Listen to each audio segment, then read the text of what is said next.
Hello, friends. Jonathan Bernier's recent book on rethinking the dates of the New Testament is the most important, recent, and comprehensive argument for a low or early dating of the writings that came to make up the New Testament. It's a synthetic treatment arguing that the majority of the texts that were eventually incorporated into the New Testament were likely written 20 to 30 years earlier than is typically supposed by contemporary scholars.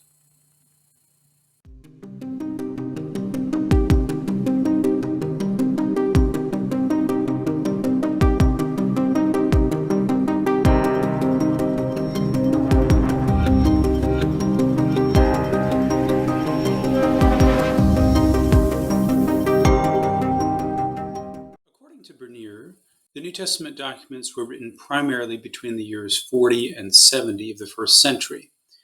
He specifies that the Gospel according to Mark was written between 42 and 45, Matthew between 45 and 59, Luke right at 59, Acts at exactly 62, and John between 60 and 70 of the Common Era. Bernier assumes that the time of composition is the date of the completed or finished text of the Gospels, even though he acknowledges that many of the works he discusses were surely the product of an extended compositional process, and they exhibit some degree of variation even after their date of completion. For Bernier, texts are objects that we would recognize as versions of the biblical books represented by the modern critical edition of the Greek New Testament, in this case, the Nestle Aland 28th edition. In my view, however, it's anachronistic and somewhat simplistic to think that our modern reconstructions represent the original text. Even the idea that there was an original text has, for a long time, been open to question. So Bernier outlines his three basic procedures to generate hypotheses in his book. The first procedure is synchronization, which establishes a text's temporal relationship to other events or situations in the past, including the composition of other texts. Second, contextualization seeks to establish the text's probable relationship to the general course of early Christian development in areas such as ecclesiology, Christology, and Gentile inclusion. Third, authorial biography asks when in an author's life a given text is best situated. This procedure, of course, assumes that we can know anything genuine about the lives of the gospel writers. This particular procedure works much better for Paul. According to Bernier, the preferred hypothesis is the one that, number one, employs the fewest number of logical fallacies, number two, can account for the greatest quantity of relevant data, and number three, can do so with the highest degree of parsimony. So first, a brief comment on Bernier's method of adjudication. In my opinion, there should be not just few, but actually no logical fallacies in our reasoning. And we should focus more on the quality of the data at hand, not just on the quantity of it. We have a lot of legendary data, but that doesn't necessarily make for a good source. Finally, parsimony isn't really a matter of logic. It's just another name of simplicity. And just because an option is simpler doesn't mean that it is true or historical. Bernier mainly employs the criterion of intelligibility. He writes that when considering the matter of 70, we must ask two questions. Is there material in the New Testament book that is most fully intelligible if written prior to 70 of the Common Era? And two, is there material in the book that is most fully intelligible if it's written only after 70? Bernier ultimately opts for the greater intelligibility of a pre-70 date for the Gospels in accordance with his overall thesis. But the criterion of intelligibility is highly subjective. Intelligibility depends on whether a scholar assumes that a Gospel reference to the fall of Jerusalem is in fact a genuine prediction or a prophecy made after the event itself. Whether the prophecies are true predictions or made after the event isn't actually decidable on strictly historical criteria. It depends rather on theological decisions about whether Jesus was, or at least could be, a prophet. Let's look at the example of the torn temple curtain. The synoptic gospels say that at the moment Jesus died, the massive veil in the Jewish temple separating the holy place from the Holy of Holies was torn in two. Bernier says that it is plausible that these verses narrate portents of the events of 70 after they occurred, and yet it is conceivable, he says, that the torn veil tradition emerged prior to 70, perhaps to thematize the growing Christian openness to Gentile inclusion, or alternatively, out of a growing ambivalence toward the temple cult. Bernier doesn't give any evidence of Christian openness to Gentile inclusion or ambivalence toward the temple cult prior to 70. On these issues, he simply assumes the historicity of Acts, for which he never argues. To Bernier, the torn veil tradition has intelligibility as an event that happened prior to 70 and was written prior to 70, despite the fact that there's absolutely no confirming evidence of this strange and noteworthy event actually happening. And Josephus, who was very careful to list all the portents of Jerusalem's destruction prior to the Jewish war, does not mention the torn veil. Let's turn to another example of intelligibility. Bernier claims that the Gospel according to Mark is most fully intelligible if it dates earlier than the mid-40s of the Common Era, because it has less sustained reflection on the Gentile mission than do the Gospels of Matthew and Luke. I think it's actually debatable whether Mark has reflected less on the Gentile mission than the other synoptics. Mark is the only gospel, after all, in which Jesus declares all foods clean, making it very easy for Gentiles to enter the Jesus movement. But even if Bernier's point is granted, it's equally intelligible to suppose that the authors of Mark were less interested in the topic of Gentile inclusion, or that they assumed it without needing discussion. In other words, Bernier's data in this case is based on his subjective judgment, and it honestly has little to do with dating. I conclude that the criterion of intelligibility, which is Bernier's main criterion in the book, isn't actually helpful for historical analysis because it's subjective and, frankly, sets the bar too low. What is intelligible to one person will not be intelligible to another who makes different historical and theological assumptions.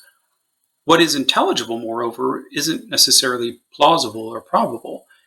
It's intelligible, for instance, that ghosts exist, and some people point to a large body of evidence based on the subjective experience of either themselves or of other people. But none of this evidence really turns the dial of probability.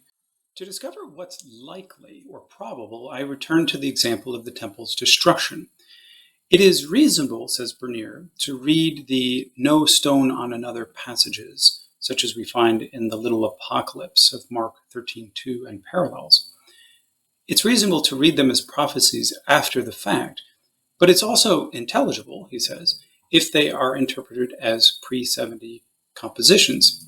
Here's a point where Bernier gives the impression of scholarly neutrality, though, due to his own theological and historical assumptions, he eventually comes to clearly favor the theory of pre-70 composition.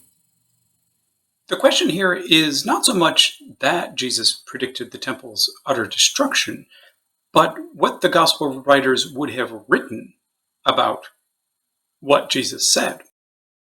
Would it have been meaningful for them to record his predictions before the temple was destroyed?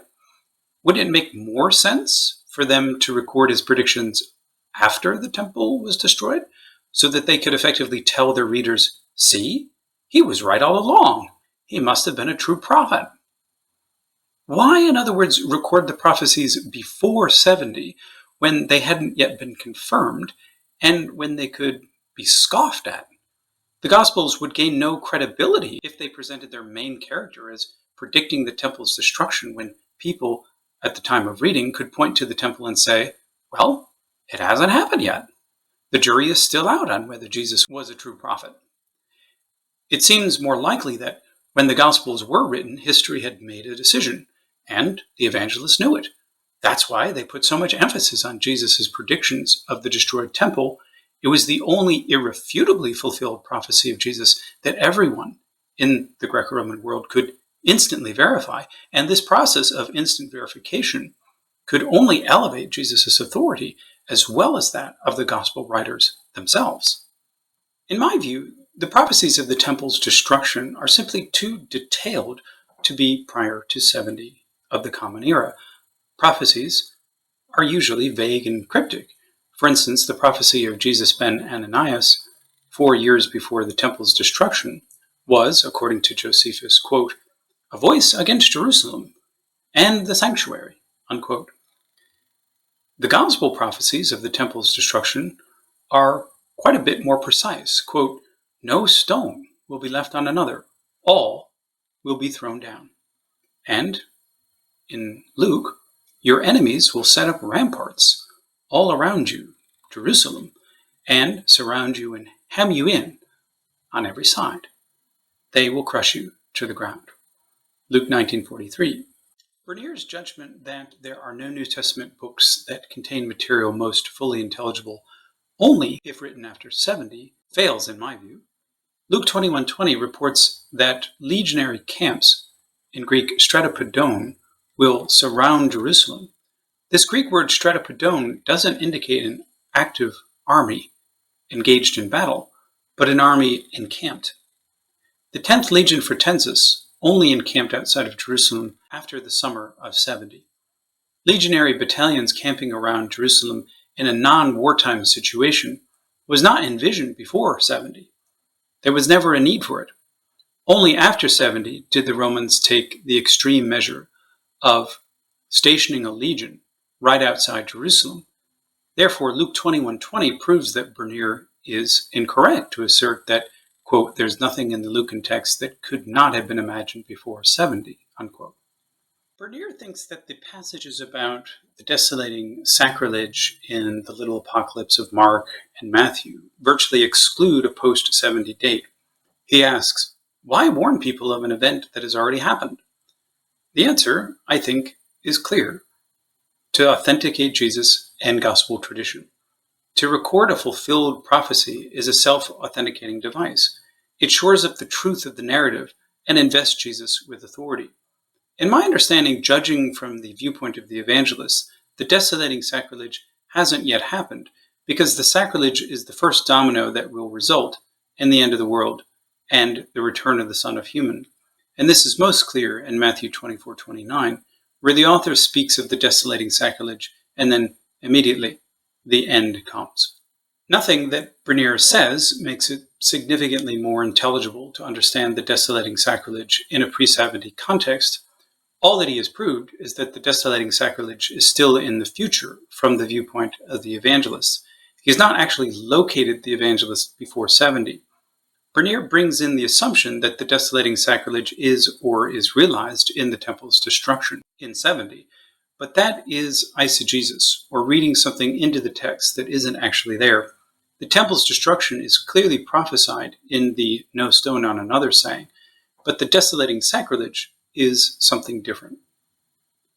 With regard to Jesus' saying that this generation will not pass away until all these things have come to pass, Mark 13:30 and parallels, Bernier simply assumes that this generation refers to the characters in the story to whom Jesus speaks, but this generation could have another referent, the generation of the gospel writers themselves.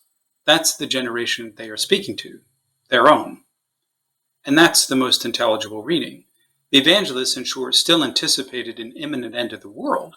They well knew that Jesus did not come back after the first generation of the apostles died, but they didn't give up hope for their own generation. They could still believe this, even if they believed that no one knows the precise day or hour of Jesus' return. The point was not to set an exact day or hour, but to emphasize the imminence of the end times. The similar saying that there are some standing here who will not taste death until they see the kingdom of God come with power in Mark 9:1 in parallels is probably not referring to the end of the world, but to the kingdom of God as it is manifest in Jesus' transfiguration. The transfiguration is, after all, the story that immediately follows this saying in all three synoptic gospels. On the question of whether Luke and or Acts depends on Josephus, Richard Purvo proposed literally dozens of borrowings from Josephus, but Bernier ignores most of them, asserting that only two areas of possible contact between Luke, Acts, and Josephus merit his discussion. One, the treatment of Quirinius and the census, and the accounts of Judas the Galilean, Theudas, and the Egyptian. With regard to the census under Quirinius, Bernier says that Luke's account is fundamentally irreconcilable with Josephus's because Luke situates the census at least 10 years earlier than Josephus does. But the fact that Josephus and Luke disagree on when the census occurred is beside the point when it comes to the question of dependence. Luke could still borrow an episode from Josephus even if he had not fully absorbed or accepted elements of Josephus's chronology. The same applies to the revolutionaries mentioned by both Josephus and Luke. Yes, Josephus puts Judas the Galilean 40 years before Theudas, while the author of Acts reverses the order, perhaps following Josephus, who at one point discusses Theudas before presenting Judas's sons in the Antiquities 20.97. Acts and Josephus do not have to agree on chronology to depend on each other for information. If the author of Acts made a chronological mistake, he was not necessarily confused. The slip-up might have had a more pedestrian reason, that the author extracted this passage from Josephus and no longer read it in its original Josephan context. To say that the author of Acts knew Josephus is not to say that he knew him well or studied his works in context. In this case, finally, it's worth pointing out that Bernier goes against his own rule of parsimony, claiming that the author of Acts emphasized the exact same revolutionary figures as did Josephus, but he did so using sources other than Josephus. Actually, Occam's razor demands that the author of Acts simply use Josephus directly. Bernier depends on an argument that goes at least back to Harnack. Dating the Gospels depends on dating the book of Acts. Acts serves as the hinge. If one dates Acts to 62, then one can date all of the synoptics prior to 62. Remove that piece, and the whole argument falls. So, it's time to remove that piece. When dating Acts, Harnack did not depend on hard evidence, but on what he took to be the quote-unquote psychological laws of historical composition, that the author of Acts would narrate Paul's trial for 8 chapters, but not tell its result. But it's not the historian's job to psychologize an ancient author. By leaving the trial in suspense, the author of Acts arguably tells a better story. It's called a cliffhanger, the narrative technique of concealing information to build suspense, and it's used all the time in both good fiction and historical writing. A neat resolution defiles curiosity. Bernier accepts the patristic position that the author of Acts was a companion of Paul. But if this were the case, doesn't Bernier think that the author of Acts would have made that point just a little bit clearer? His status as companion would have given him tremendous authority, but he doesn't exploit it, but rather keeps his readers guessing. Bernier asks why the author of Acts wanted us to think that he was present with Paul on a ship when in fact he wasn't. Well, this is sort of like asking why someone would want to suggest that he had tremendous authority to write about Paul as an eyewitness. The answer is obvious, to gain credibility. But why, Bernier asks, was this attempt to gain credibility limited to just the sailing passages? Answer, that's all it took. A clever writer doesn't try to claim any more than is necessary to gain authority. And we have to deal with the possibility that even writers of canonical texts can lie. Bernier's adherence to the Papian myth about the Gospel of Mark's origin is uncritical. As he himself admits, quote, there's little positive evidence beyond Papias himself indicating that Peter was a primary source for Mark's Gospel, unquote. Still, Bernier takes this possibility as data. This isn't good history. A good historian will perform source-critical analysis to discern the reliability of the Papian tradition. It's not about the quantity of data here, but about the quality. Even Eusebius knew that Papias was a low-quality author, a man, as he said, of small intelligence. And yet Bernier finds himself agreeing with Papias and later ecclesial mythology that Peter knew a John Mark of Acts 12:12, because Bernier assumes that Acts is genuine history. In fact, it isn't. Bernier at least mentions Marcion's Gospel, but the brevity of his discussion indicates that he doesn't take it very seriously. But if Marcion's Gospel is in fact prior to canonical Luke, then there's no way that canonical Luke can be dated to 59 of the Common Era. Bernier is well aware of scholars who argue that Marcion's Gospel is chronologically prior to canonical Luke. To undermine this position, he depends on Judith Liu, while simultaneously, and for no adequate reason, denying her suggestion that Luke postdates Marcion's Gospel. Incidentally, Bernier subtly distorts, or at least greatly simplifies, Liu's position by making it seem as if Liu depicted Marcion as a theological editor who simply removed material he deemed inappropriate. There's not much in the Gospel of John that serves as good evidence for dating it. I agree with Bernier that the supposed parallels between the Johannine expulsion from the synagogue and the Birkat HaMinim simply do not exist. Moreover, Jesus is saying about raising the temple in 3 days doesn't prove anything. Neither does the cessation of worship in Jerusalem and Gerizim in the story of the woman at the well, or the supposed death of the beloved disciple in chapter 21. However, with regard to the description of Peter's death, in my view, it is too detailed to suggest that the author of the description wasn't actually familiar with traditions of Peter's martyrdom by crucifixion. Peter is to stretch out his hands and be tied or belted by someone else. This would seem to be a fair description of ancient crucifixion. Bernier places tremendous weight on the use of the present tense to refer to the pool of Bethesda or Bethzatha in John 5:2. He follows Daniel Wallace while at the same time pointing out the weakness in Wallace's case, that an author might well have known that Jerusalem was destroyed without knowing the fate of the pool of Bethesda. Personally, I don't find it likely that this pool was utterly destroyed in 70 CE. At least Bernier presents no direct evidence of this. Josephus indicates, to be sure, that most of the walls and towers of Jerusalem were destroyed, but he doesn't say that the Romans destroyed absolutely every landmark in the city. It was never the goal of the Roman army to make Jerusalem completely uninhabitable or unrecognizable. They only wanted to prevent Jerusalem from ever becoming a military threat. They had no reason to expend labor by filling in the massive pools by the sheep gate. My argument isn't that the pool and its porticos remained untouched, but that they simply weren't demolished in 70 CE. But even if the pools were completely destroyed in the summer of 70, the author of John could easily use the present tense to vividly refer to landmarks that had been destroyed. It's called the historic present. And as Bernier himself points out, Josephus refers to the temple using the present tense, even though he wrote decades after the temple's destruction.